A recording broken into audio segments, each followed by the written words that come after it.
Durante meses, su nombre aparecía en los reportes internos del gobierno, en los correos de coordinación, en las reuniones estratégicas. Era una funcionaria más. Discreta, puntual, impecable. Su escritorio siempre ordenado, sus informes siempre precisos. En apariencia, Luciana Vega era el modelo de eficiencia dentro de la estructura administrativa del Estado. Pero detrás de esa fachada burocrática se escondía una de las infiltraciones más profundas del crimen organizado en la historia reciente de México.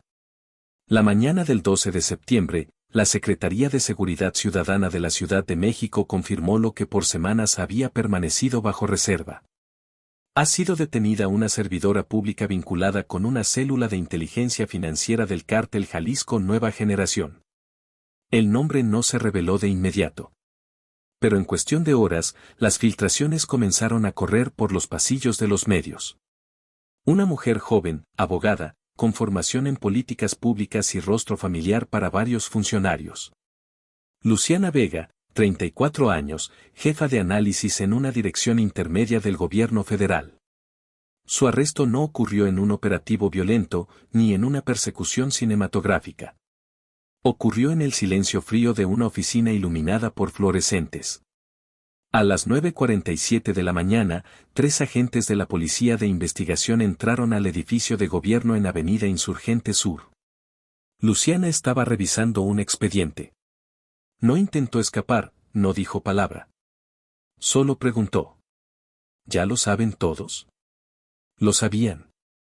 Y con su captura, se destapó una red de filtración y manipulación de información que operaba directamente dentro del aparato estatal, alimentando al CJNG con datos sensibles sobre movimientos federales, licitaciones, contratos y operativos. El caso no era solo una historia de corrupción. Era una historia de inteligencia al servicio del crimen. Una mujer que no disparó un arma, no vendió droga, no cobró extorsiones. Pero que controlaba el flujo de información que mantenía vivos a quienes sí lo hacían. Quédate, porque lo que estás a punto de conocer no es una simple detención. Es la historia de cómo el enemigo más peligroso del Estado mexicano se sentó en su misma mesa. Los primeros indicios no surgieron de una investigación formal, sino de una coincidencia contable. A mediados de julio, un auditor interno detectó una serie de contratos firmados por la Subdirección de Servicios Estratégicos, un área menor pero con acceso a información sensible sobre adquisiciones de software y sistemas de seguridad. Entre los proveedores habituales apareció un nombre nuevo, Telecor Solutions S.A., una empresa constituida apenas 6 meses antes, sin historial comercial ni dirección física verificable. Lo extraño era que la firma de aprobación pertenecía a Luciana Vega. En apariencia, el contrato no representaba irregularidades, era un servicio técnico por 2.3 millones de pesos destinado a la modernización de bases de datos. Pero lo que llamó la atención fue el tipo de software adquirido, herramientas de extracción y cifrado de información institucional. Programas diseñados para proteger archivos o para filtrarlos. El hallazgo llegó a manos de la Unidad de Inteligencia Cibernética, que, tras un análisis preliminar, detectó que varios servidores del sistema habían sido accedidos desde direcciones IP ubicadas en Guadalajara, Zapopan y Puerto Vallarta. Todas, zonas de influencia directa del cártel Jalisco Nueva Generación. La alerta se elevó al nivel de confidencial. El caso fue asignado al área de investigación interna de la Secretaría de Seguridad Ciudadana, bajo supervisión directa de Omar García Harfuch. El informe llevaba una sola línea en la portada. Posible infiltración de inteligencia criminal en estructura gubernamental. Harfuch, acostumbrado a los operativos de campo, sabía que este era un enemigo distinto. No tenía fusiles ni granadas. Tenía acceso, conocimiento y una oficina dentro del Estado. Por eso ordenó que el seguimiento se realizara en silencio. No la toquen todavía. Quiero saber a quién le responde. Durante los siguientes 10 días, un grupo de analistas rastreó todos los movimientos digitales de Luciana. Sus correos oficiales eran impecables, su lenguaje administrativo, perfecto.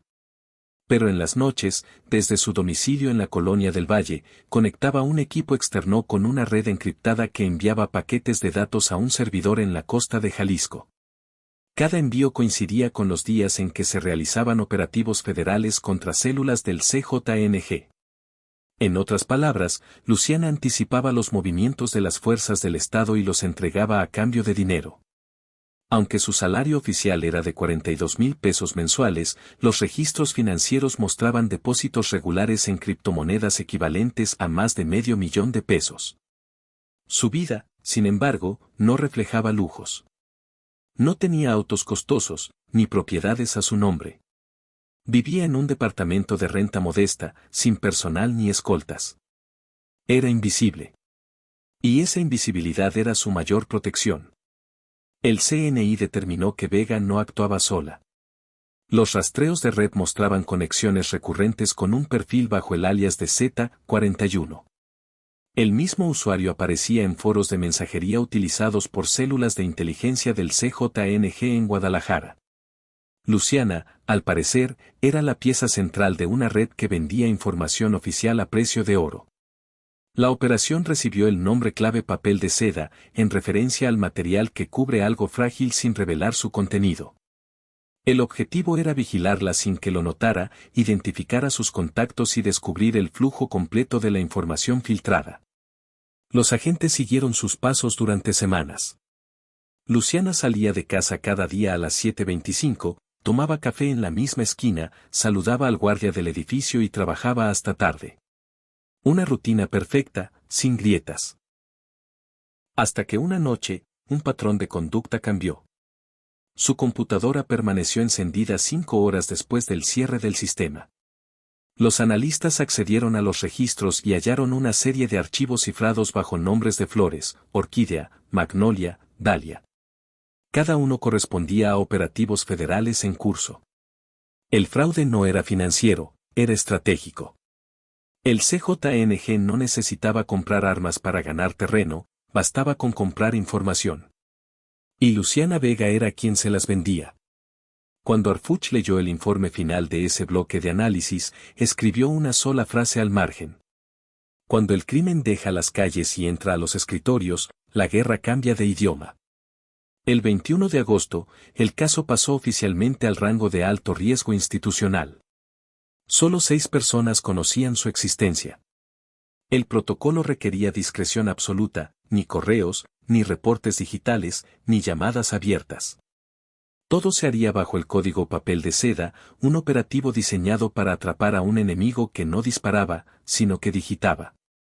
El plan era simple en apariencia, pero complejo en ejecución. Los analistas de la Unidad de Ciberinteligencia crearían una red ficticia dentro de los servidores federales, un entorno espejo con archivos que simulaban contener información estratégica. En realidad, cada uno estaba marcado con trazadores digitales invisibles. Si alguien los descargaba o los reenviaba, el sistema rastrearía la IP, la ruta y el destinatario final. El anzuelo se lanzó el 24 de agosto. Los archivos aparecían bajo el nombre Informe de Reestructuración Interna, una supuesta auditoría con datos de alto nivel. Solo 3 funcionarios tenían acceso legítimo a esa carpeta. Luciana era uno de ellos. Durante las primeras 48 horas, no ocurrió nada. Todo permanecía en calma. Pero el 27 de agosto, a las 22:14, el sistema encendió una alerta roja. Uno de los archivos fue abierto desde la terminal asignada a Luciana Vega. 5 minutos después, el mismo archivo fue reenviado a una dirección de correo cifrada alojada en un servidor ubicado en Puerto Vallarta. La trampa había funcionado. El CIENA rastreó la conexión hasta una red privada vinculada con un usuario identificado como Z41, el mismo alias detectado semanas antes. El flujo de información confirmaba lo que Harfuch sospechaba. Luciana no solo filtraba documentos, sino que los entregaba directamente al brazo de inteligencia financiera del CJNG. Cada movimiento federal, cada operativo, cada asignación presupuestal pasaba por sus manos antes de llegar a la calle. El descubrimiento estremeció al gabinete. No se trataba de corrupción, sino de infiltración planificada. Un golpe quirúrgico al corazón administrativo del Estado. Esa misma noche, Harfuch convocó una reunión en su despacho. Solo 3 personas estuvieron presentes, un analista de inteligencia, un perito digital y una agente de campo. El secretario escuchó en silencio el resumen del operativo. Luego, sin levantar la voz, dio la orden. No la detendremos todavía. Quiero que nos lleve hasta arriba. Durante los siguientes días, Luciana fue vigilada sin saberlo. Las cámaras de seguridad de su oficina fueron reconfiguradas para grabar sin indicador visible. Su teléfono fue intervenido con una capa de rastreo geolocalizado. Y cada correo que enviaba era duplicado en una base espejo del CNI. El 29 de agosto, un nuevo patrón surgió. Luciana recibió un mensaje de texto desde un número desconocido. Se adelanta la reunión. Misma hora, otro sitio. Los analistas rastrearon el origen hasta una cafetería en Colonia Nápoles. A las 18:42, Luciana salió del edificio, tomó un taxi por aplicación y llegó al lugar sin compañía. Pidió un café, se sentó frente a una ventana y esperó. Minutos después, un hombre de mediana edad se acercó y le entregó un sobre. No hablaron más de 2 minutos. Después, cada uno se marchó por direcciones distintas. El equipo de seguimiento recuperó el sobre del cesto de basura detrás del local. Dentro había una sola hoja con una frase escrita a mano. El sistema cae el martes. Cuida tus copias. Ese mensaje encendió todas las alarmas. El sistema podía referirse al entorno ficticio creado por inteligencia, pero también a una base de datos real. Harfuch entendió que el tiempo se había acabado. Si el CJNG conocía el operativo, había un infiltrado adicional dentro del mismo equipo. La operación cambió de tono. De vigilancia pasó a contención. El 31 de agosto, a las 23:11, se activó el protocolo Sombra, un procedimiento diseñado para aislar por completo a la sospechosa. Sin arresto, sin escándalo, sin prensa. Luciana seguiría yendo a trabajar, pero cada uno de sus movimientos sería grabado, y cada archivo que tocara tendría un código trampa. Esa misma noche, los analistas descubrieron un último envío desde su terminal. Un archivo sin título, de apenas 2 megabytes, transmitido a un receptor desconocido. El rastreo se detuvo a mitad de la ruta. El destinatario había cortado la señal justo antes de ser identificado. Cuando el informe llegó al escritorio de Harfuch, el secretario escribió al margen. El martes cae el sistema. Pero esta vez, caerá el de ellos. La cuenta regresiva había comenzado. La noche del 3 de septiembre cayó con un cielo plomizo sobre la Ciudad de México. Las luces de los edificios parpadeaban entre neblina y cables. Luciana Vega trabajaba como siempre, sola, en su oficina del 6º piso. A las 21:17, el guardia de seguridad del inmueble registró su salida. Caminaba tranquila, con su bolso cruzado y una carpeta en la mano. A primera vista, una empleada más terminando su jornada. Pero esa carpeta, según confirmaría después la fiscalía, contenía las claves de acceso a una red digital paralela creada dentro del propio sistema de gobierno. A las 22:04, el convoy del Grupo Táctico Especial llegó al punto acordado, un edificio de oficinas abandonado en la colonia Doctores. La operación se llamaba Noche de Seda. Participaban agentes de la Policía de Investigación, peritos cibernéticos y elementos del CNI, todos bajo la supervisión directa de Omar García Harfuch. Los investigadores habían confirmado que Luciana no trabajaba sola. Su red de comunicación no estaba en Guadalajara ni en la costa del Pacífico, como se creía, sino dentro de la capital. El búnker digital del CJNG estaba instalado en una oficina con fachada de consultoría financiera. Un cuarto lleno de servidores, routers y equipos de cifrado. Ahí se almacenaba información robada de contratos, operativos y seguimientos de inteligencia. Y Luciana era la llave. El operativo comenzó a las 22:17. 3 agentes vestidos de civil esperaban su llegada en las inmediaciones del edificio. Luciana entró sin sospechar nada. Cruzó el pasillo, encendió las luces y colocó la carpeta sobre el escritorio. Entonces, uno de los agentes llamó por radio. Confirmada en punto. Luz verde. La irrupción fue silenciosa. 2 pasos, un movimiento de puerta, y en menos de 30 segundos, Luciana estaba rodeada. No gritó, no forcejeó. Solo levantó la vista y dijo con voz firme. Tardaron más de lo que pensé. En el lugar se aseguraron 5 discos duros, 3 laptops, 4 teléfonos satelitales y un servidor con capacidad de almacenamiento masivo. Dentro de los archivos, los peritos hallaron nombres de funcionarios, rutas de traslado, listados de empresas fachada y copias de documentos clasificados. Una red completa de espionaje operando desde adentro. El descubrimiento fue devastador. Luciana no solo filtraba información, la procesaba, la vendía y la manipulaba para crear conflictos internos y desviar operativos. Había alterado registros oficiales, borrado evidencias y construido rutas falsas para distraer al Estado. Su trabajo era tan preciso que ni siquiera los equipos de seguridad detectaban los errores. Ella los había programado. A las 23:02, Harfuch llegó personalmente al lugar. Entró sin escoltas, con un chaleco táctico sin insignias. Observó la escena durante varios minutos. Los monitores seguían encendidos, mostrando gráficos de servidores y rutas de transferencia. En una de las pantallas aparecía un nombre en clave, Proyecto Horizonte. Los técnicos explicaron que era una base de datos espejo de varios sistemas de gobierno, copiada y modificada para el uso del cártel. Harfuch se acercó a Luciana. Ella lo observó con calma, sin mostrar miedo. ¿Cuánto tiempo creíste que podría sostener esto?, preguntó él. El tiempo suficiente, respondió ella. Hasta que ustedes aprendieran a mirar más arriba. Fue la única conversación registrada. Después, el silencio volvió a ocupar la habitación. A medianoche, los equipos de peritos comenzaron a desmontar el búnker.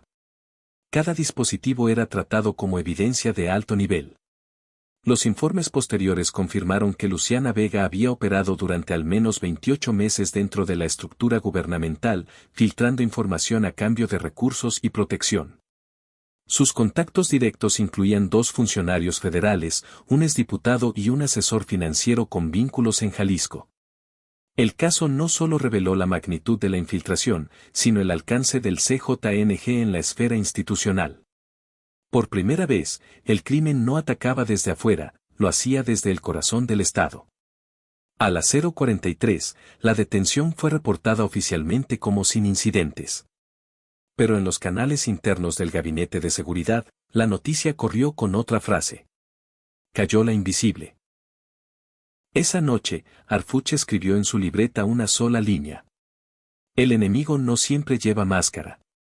A veces usa gafete.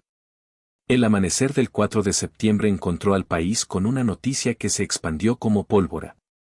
Detienen a funcionaria infiltrada del CJNG en el gobierno federal. Los titulares llenaron portales, noticieros y redes sociales.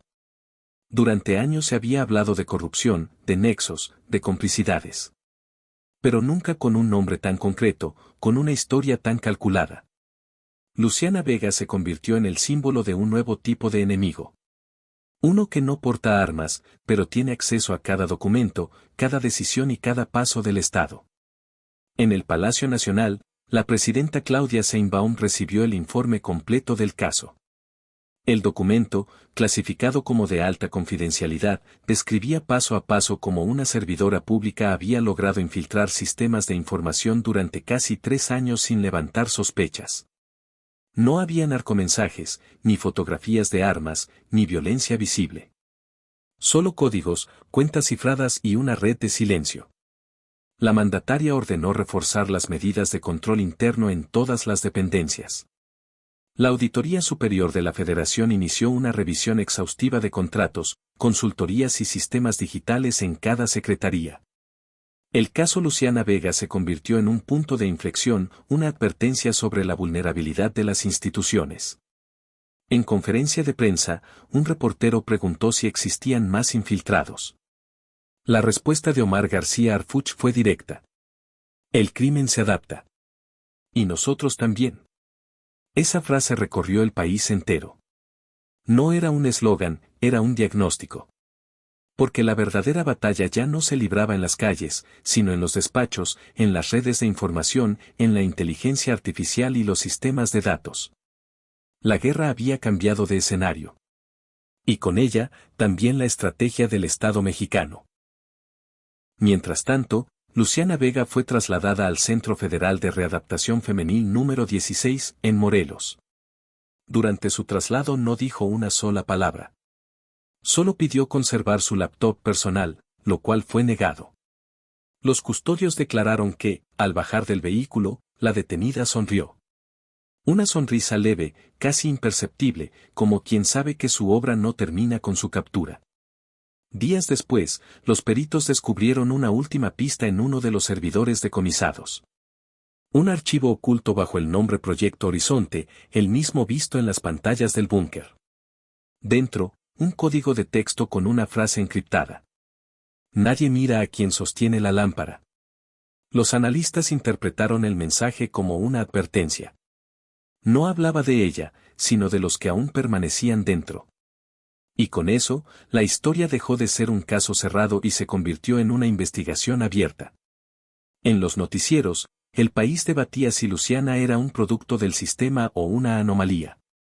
En redes, algunos la llamaban la espía del siglo XXI. Otros la comparaban con figuras del espionaje internacional. Pero dentro de la Secretaría de Seguridad, el caso se trató con otra perspectiva. No como un escándalo, sino como una lección. Harfuch presentó ante el gabinete un informe con recomendaciones estrictas. Protocolos digitales de acceso, rotación constante de personal y monitoreo cruzado de sistemas sensibles. El objetivo no era castigar el pasado, sino blindar el futuro. La corrupción tradicional se compra. La nueva corrupción se programa. Esa fue la frase con la que cerró su exposición ante los jefes de Estado Mayor. Al salir, lo esperaban cámaras, micrófonos y luces. Pero no hubo declaraciones. Solo una frase escrita después en su reporte confidencial. El enemigo más peligroso es el que aprende a parecer necesario. Horas más tarde, la imagen de Harfuch recorriendo los pasillos del edificio de inteligencia se hizo viral. En la fotografía, se le veía con el expediente de Luciana Vega bajo el brazo. En la portada, una línea en rojo. Caso cerrado, pero no terminado. Si quieres conocer más sobre las operaciones reales y silenciosas que exponen el nuevo rostro del crimen organizado en México, suscríbete y activa la campana. Aquí se cuentan las historias que muchos prefieren callar. Porque incluso en la oscuridad, la verdad sigue teniendo nombre.